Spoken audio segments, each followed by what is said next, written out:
I've heard you a couple of times kind of warn 49ers fans that, hey, this may not end the way that we're all expecting, where he signs the extension like Deebo Samuel did, or Nick Bosa, Fred Warner, George Kittle, those guys. What do you think might happen between Brandon Aiyuk and the 49ers?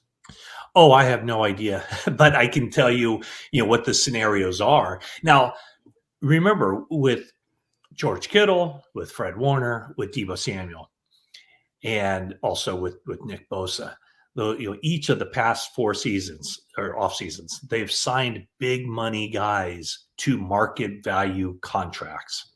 Now, when you're at a certain spot in your roster building, if you have a good player, and it doesn't even necessarily have to be at a premium position, come up for a new contract, you pay them. You pay them. Right. If you like them, you pay them.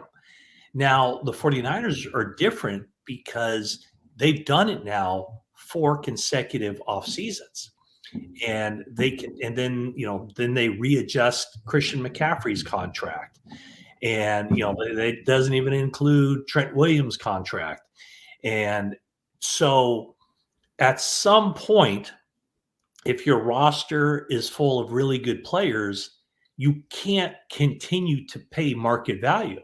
Right. It doesn't work. They did that. I was really surprised that they did it in 2020, mid-March of 2020, when they decided to go ahead and trade DeForest Buckner, because to me, he was like everything you wanted. He was Fred Warner. He was George Kittle. He was the guy that great on the field, great in the locker room, great everything. And so they made the decision then that they were going to part ways with DeForest Buckner, get something for him. They were under the impression that Javon Kinlaw would be a good player in 4 years or through the course of his 4-year contract. That never happened. But then they were also able to trade back one spot, get Brandon Aiyuk, while also retaining Armstead and Jimmy Ward. So that's what the 49ers have to weigh, is that you've already paid Deebo, and if you sign Aiyuk, probably means that Deebo, this is the final year of his contract, that they will probably part ways or try to work with him, do something similar to what they did with Armstead and Kyle Juszczyk, which is, hey, we'd like to keep you, but here's the numbers we want to keep you at. So at some point, behind the scenes, Parag Marathe is running the numbers and saying, okay, here's the scenario.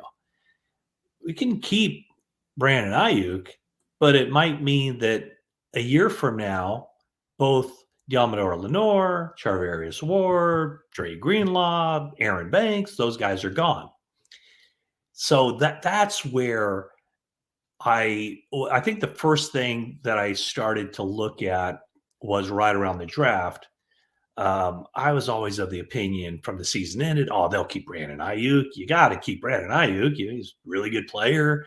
But then, when they re-sign Jennings to a good contract for a number 3 receiver, and, after taking another receiver in the first round, heck, this year he might be the number 4 receiver. Well, they're paying him, $7.5 million a year.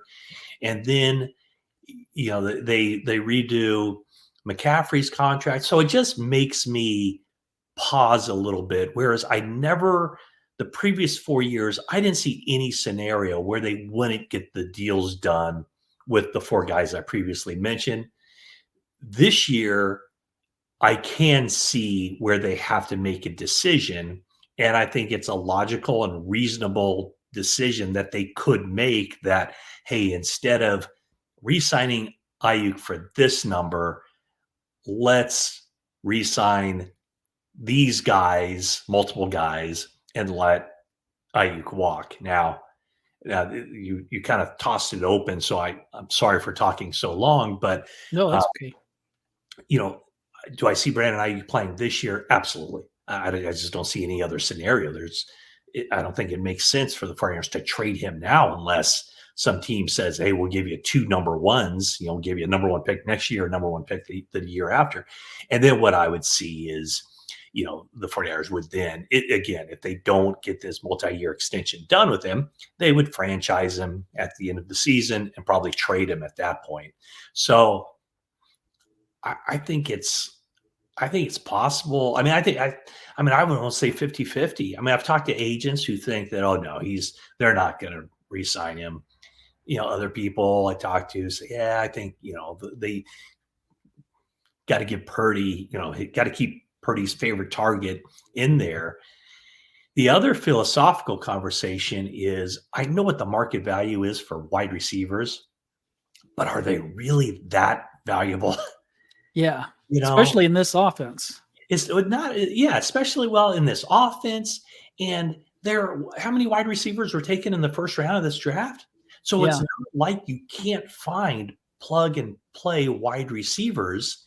And it almost, again, a long philosophical discussion we could have on this, but gosh, doesn't it almost make sense to just draft wide receivers every year? And if you can keep a guy on a second contract at a reasonable price, you do it. But if he's up around that $30 million mark, I don't know, just keep that conveyor belt rolling, because it just seems like there are too many really good wide receivers for wide receivers to have that place in the market that they currently